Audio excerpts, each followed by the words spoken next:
So here's a bonus video that will help you engage your audience even more often, more quickly, and even more effectively than you may already be doing. You see, these techniques are so effective that I guarantee when you use them, participants in your workshop will start to follow up with glowing written or video testimonials.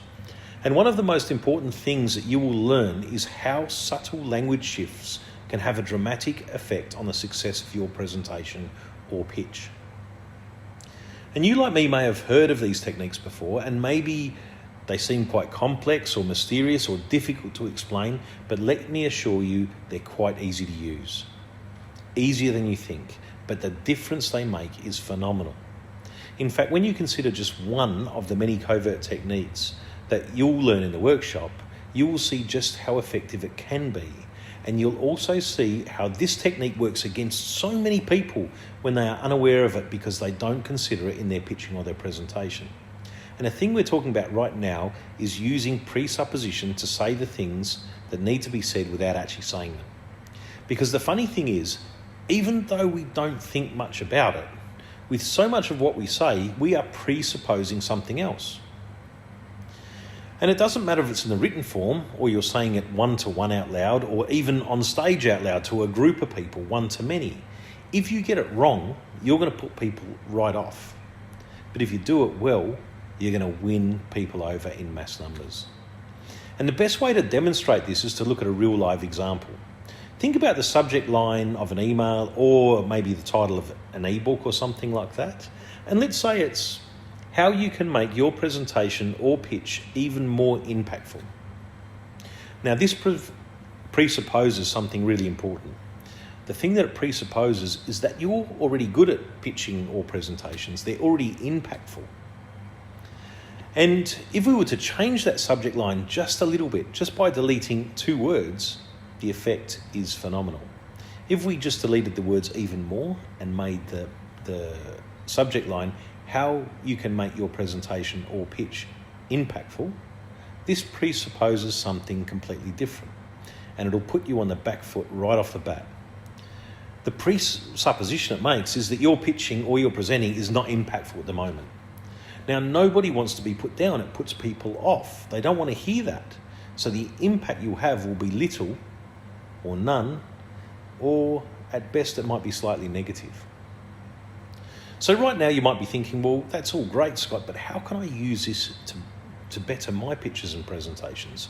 Because right about now, you might be starting to think about why some presenters come across as arrogant or cocky, but people can't quite put their finger on why they come across as so abrasive. And in a moment, we're going to look at a couple of examples of presupposition used in a way that had an impact on a mass scale, and this will crystallize everything for you.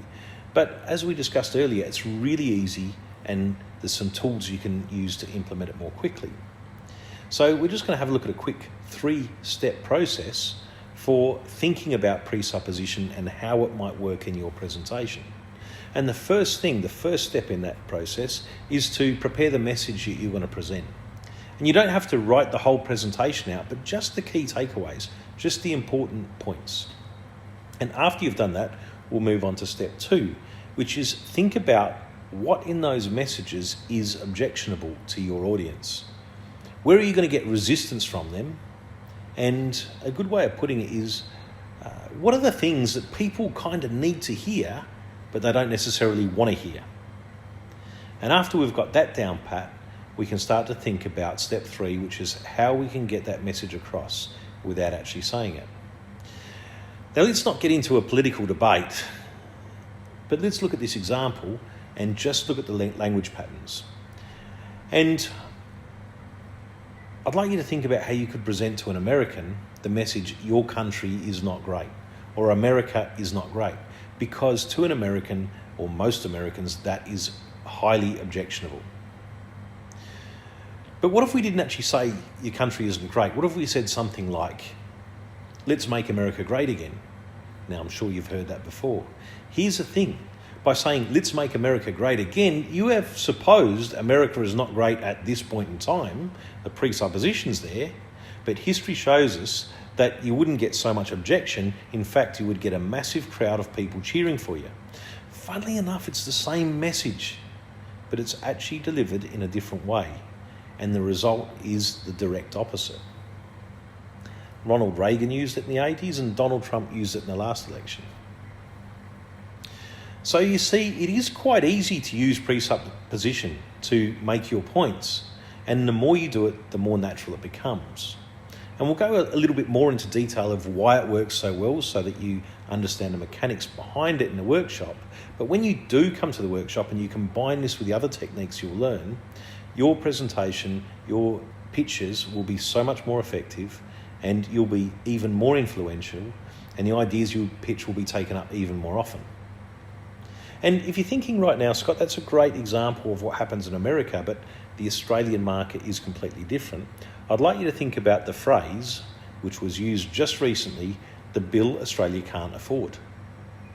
That is a phrase that was used over and over again, and there's a lot of presupposition that exists within that. We're not going to discuss it, but I'm sure if you took a couple of minutes to think about it, then you would see just how effective those words can be.